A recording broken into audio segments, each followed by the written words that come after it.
Hello, everybody, and welcome to The Modern Maze. I am so honored to have you here, and I'm really happy to begin this journey together. To everybody who's supported me along the way, it's already been, I think, 6 months since I first thought of this idea. So, shout out to all of the support from my beautiful community. Today's episode is going to be an introduction, firstly to myself, then to the podcast, as well as some of the themes that we're going to be tackling together and the type of thinking that I want to try and cultivate here. Let's start off with me. So, my name is Ari Padey. If we haven't met before, pleasure to meet you. I currently reside in Melbourne, Australia, where I've been for, I think, 16 years now. I was born and raised in the Middle East, in Dubai, and my heritage is Indian.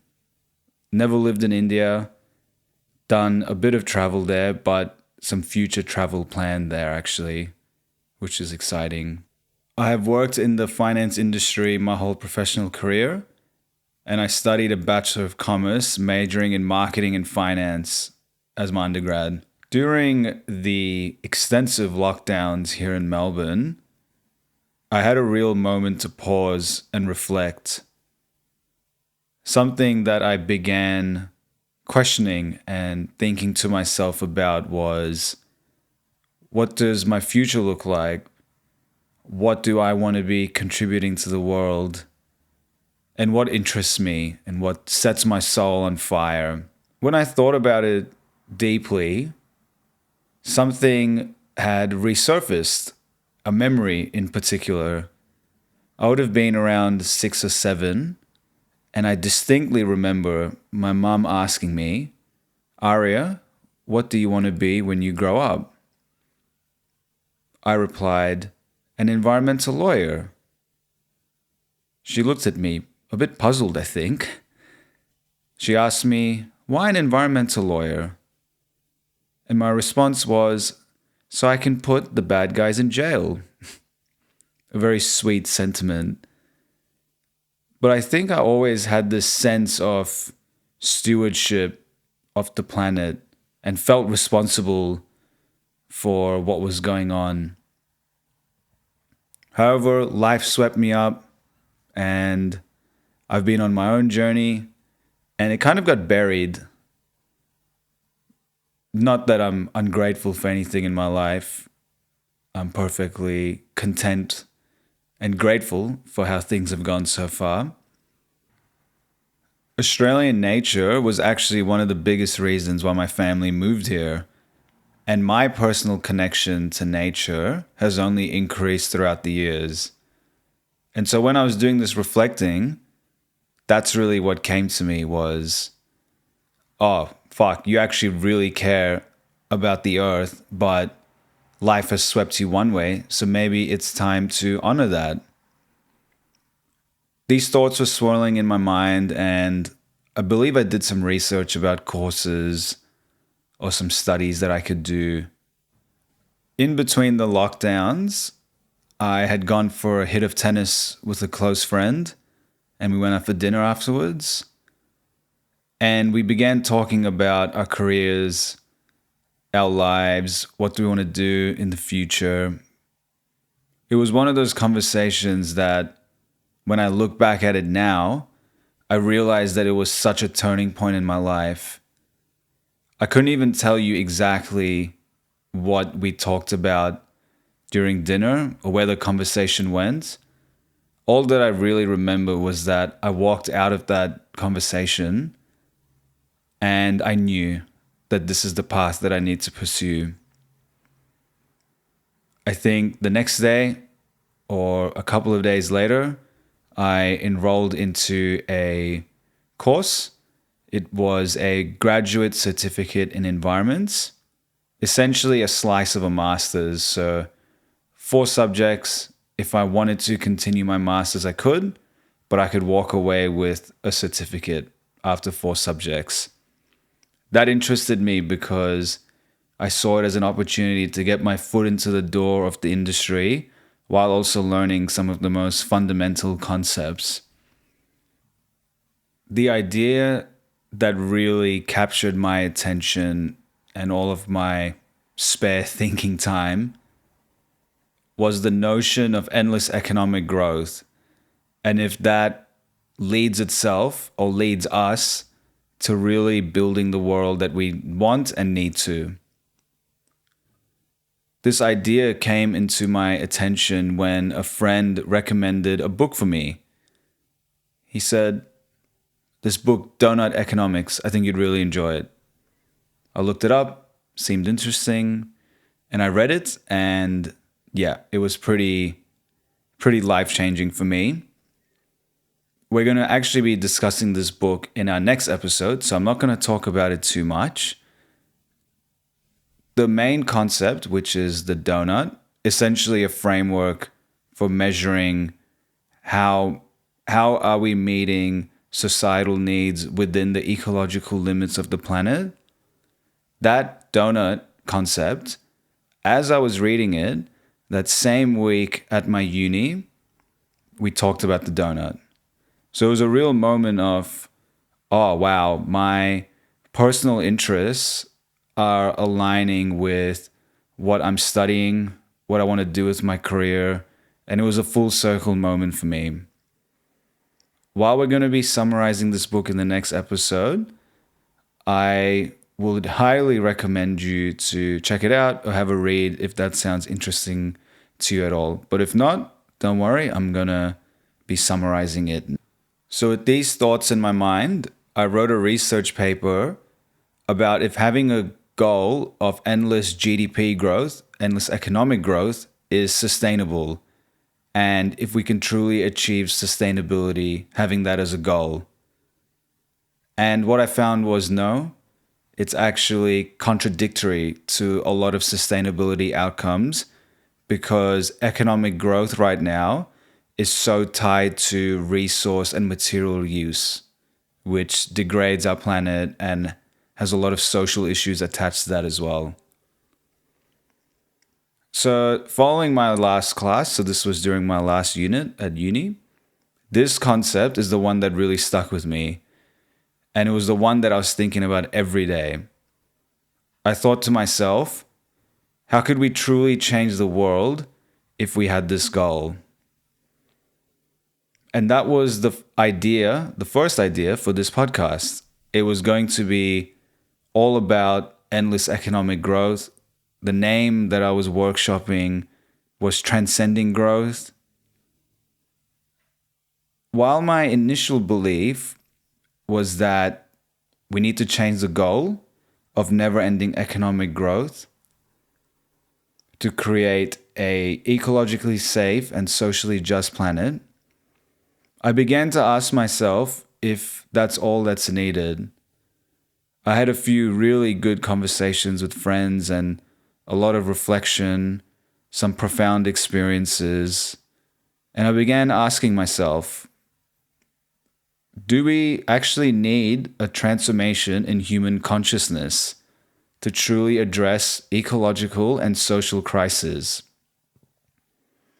Are we able to create the world of tomorrow when we have lost our intimate connection to the earth? My belief now is that we need a structural, cultural, and a spiritual transformation. I believe that we need to rediscover our deep connection to nature while also being with an economic system that supports ecological health and an equitable distribution of resources. So I believe we need both. So humans right now, instead of racing collectively towards a shared goal of a safe planet which is just for all, we have created a maze for ourselves. I believe that we have become a fragmented and distracted species. We are guided by our collective ideologies, philosophical beliefs, deepest desires, needs, and wants.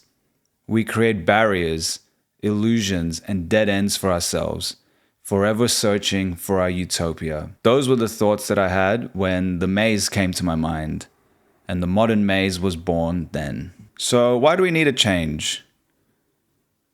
In order to continue to thrive as a species, humans need to create an ecologically safe and socially just planet. So how far away are we from building a utopia?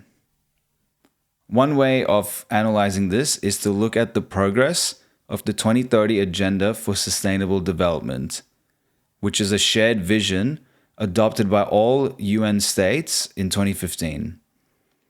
17 goals were developed by all countries, and they aimed to eliminate extreme poverty and blend the three dimensions of sustainable development, which is economic, social, and environmental goals.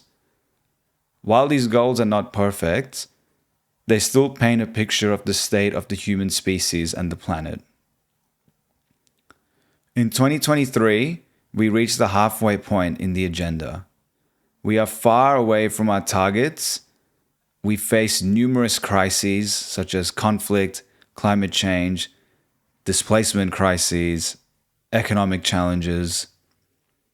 We are in grave danger of facing prolonged periods of crisis and uncertainty, and we urgently need a significant and sudden course correction. A point that I would like to make right now is that there is plenty of impactful work being done by remarkable individuals and communities across the globe. I've had the pleasure of interacting with a few of these communities recently, and I have so much faith in humanity still. And that's something that I want to reiterate throughout this podcast, is that we don't want to just be focusing on critiquing and analyzing. We also want to bring solutions forward. And I really want to highlight all the amazing things going on. So I want to use this platform and really shout out some people. So I want to get guests on. I want to talk about good stories. I want to talk about solutions. And I will always try and make that point that it's not just about the bad things going on. So you may ask, considering the global shift towards renewable energy, international climate agreements, vast advancements in sustainable practices, and various environmental protection efforts, are we on the right path already? And is that enough? Are we doing enough? As I hope I demonstrated before, it's not enough. There are still things that we need to do and ways that we're holding ourselves back. Another complicated lens to add on to this is that something that we see as good intentioned can be complicated, and we need to think about how we are tackling these problems and what the solutions are, and consciously go about these things. Because if we're just in a mad rush and frenzy, that can lead to unintended consequences. Let me give you an example. So let's look at renewables as a case study. I hope that we can all agree that renewable energy is crucial. In summary, renewable energy is a cornerstone for a sustainable future, addressing key challenges of climate change, environmental degradation, and sustainable resource management, while offering economic and health benefits. However, because we are focused on increasing our energy consumption endlessly, this brings about unwanted consequences because we're not consciously going about this. Another question to ask is, even if we had 100% clean energy, what are we going to do with it? Unless we change how the system works, we're going to continuously extract and produce, placing increasing pressure on the environment. I read an article a few weeks ago, and it was talking about how generative AI uses so much more processing power than a normal computer process would. So as generative AI and AI in general plays a bigger role in our lives, how much more energy is required just from that? That's just a small example. But if we're continuously seeking more and more energy, when do we run out of the materials needed? How do we go about it? So what are the impacts of renewables? I'm going to take two lenses on this, and it is something that I'm going to try and foster and cultivate, looking at social impacts and environmental impacts. I believe some of the issues that have been caused in previous years and even now are because we look at these things in isolation. But coming back to rethinking our relationship to the earth, I believe that we need to think of everything as being connected and us as being part of the earth, part of the universe, part of something bigger, not separate from it. So, socially, what are the impacts? I found this Global Slavery Index by Walk Free, which is an international human rights group, which is focused on the eradication of modern slavery. From their 2023 report, there is a specific section about renewables, and I'm going to read out some of the stats and information from it. The global renewable energy industry was valued in 2020 at $880 billion US dollars, and it is projected to grow to 1.9 trillion US dollars by 2030. So that's huge. That's a lot of money and attention and focus going into this. However, the transition to sustainable energy exposes vulnerable workers in mining, agriculture, and manufacturing to greater exploitation risks. From 2019 to 2021, nearly 200 allegations of human rights abuses were tracked in the mining of minerals that are essential for renewable energy products, including child labor and forced labor. And 200 allegations, that's the one that has been reported, right? How many more are out there that haven't been reported? The Democratic Republic of the Congo faces widespread forced labor in cobalt mining, which is a crucial mineral for renewable energy products. Solar panels are considered really high risk for forced labor, with a significant portion of the world's polysilicon supply, which is essential for solar panels, coming from the Uyghur region in China, where forced labor is prevalent. What are the environmental impacts? Clean energy technologies like wind, solar, and electric vehicles are vital for climate change, but are not without issues. They depend on critical minerals such as lithium, copper, graphite, zinc, cobalt, and nickel, which are all environmentally costly to extract. Here are some key statistics and figures that I found. Electric cars require 6 times more of these minerals than gas-powered vehicles. Over 80% of mining areas globally target materials crucial for renewable energy. More than 50 million gallons of contaminated wastewater from US mines flow daily into local water sources. Mining these minerals demands significant energy and water, which contributes to greenhouse gas emissions and waste. The extraction process affects local communities, especially in low-income or developing areas. It causes land use change, freshwater contamination and scarcity, air pollution, deforestation, and biodiversity threats. So while transitioning to clean energy is crucial, it's equally important to address its environmental and social impacts, and we need to advocate for sustainable and responsible mineral extraction processes and practices. So that is all for today. I hope that gave you a bit of a flavor and context for this podcast.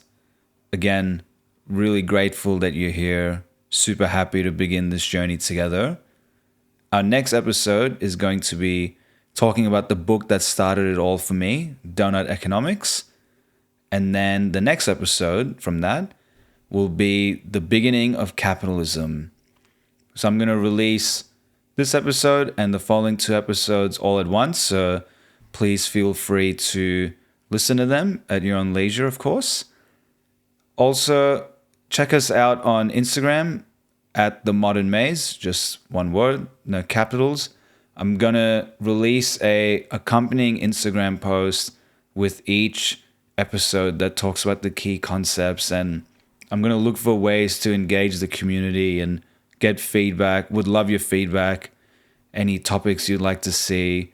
I want to try and foster an active and collaborative community here, because I see this podcast as being our journey together. I believe that true change requires an individual effort, but also a communal effort. So thank you again for joining me today. I look forward to the next time we meet. Take care of yourself. Hope you have an incredible day. Namaste.